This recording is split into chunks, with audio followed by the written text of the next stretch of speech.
Self-determination. Self-determination. Self-determination. Self-determination. Self-determination. Self-determination. Self-determination. Self-determination.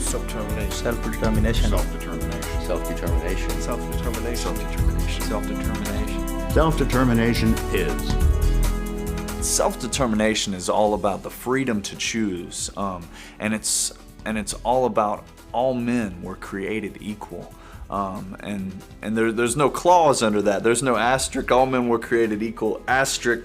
And then down here it says except for people with disabilities. That means all people. Yes, self-determination is about all people being equal. It's also about life, liberty, and the pursuit of happiness. What sort of life will it be? And whether people will have the ability to make their own choices. Self-determination in where you want to live. Self-determination in public transportation. And I'm sitting here wondering,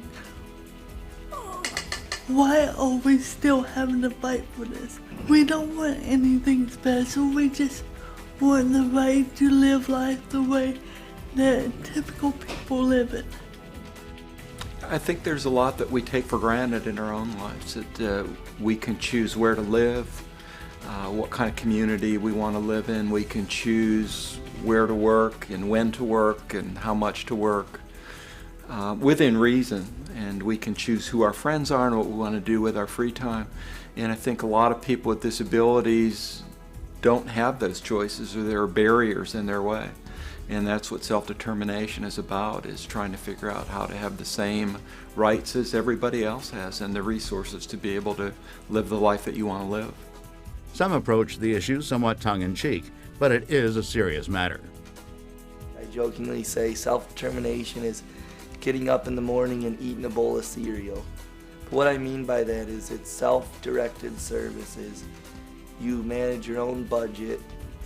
It's all about yourself rather than the advisors around you. You're making the decisions, and they're kind of the middleman to just guide you, really. They don't direct anything. Self-determination is the person calling all the shots. One of my responsibilities does entail spreading the philosophy of self-determination and getting people truly to understand its ultimate assertion that we as people with disabilities can and must determine the course of our own lives, and that we must do so within the context of having real choices and having more of an ability to have control over the choices that are available to us, rather than having limited options that really limit our success. The fight for self-determination has a lot to do with changing attitudes. The biggest battle is, to me, is mindset. People still do not grasp that full understanding that persons with disabilities, no matter what the disability is, no matter how severe that disability is, they still deserve the right at reaching their full potential in life. Whatever that full potential may be, society should try to help them reach it. For so many years, society has looked at people with disabilities as people that needed help, that needed assistance.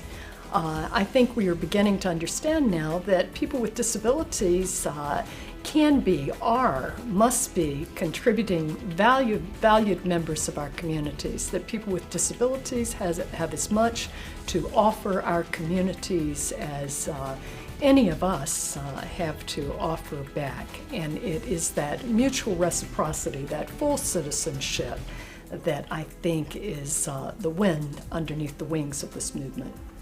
The calls for equal rights and greater freedom for people with disabilities continue to grow, but policy changes are needed to achieve these rights and freedoms.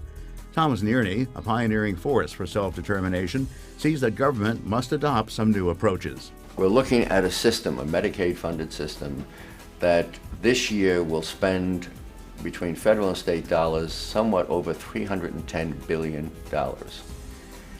Most of that money being spent in ways that don't meet the aspirations of people who are being served, where they lack the elementary freedoms that we take for granted, control over their own life, and being able to live in the community and support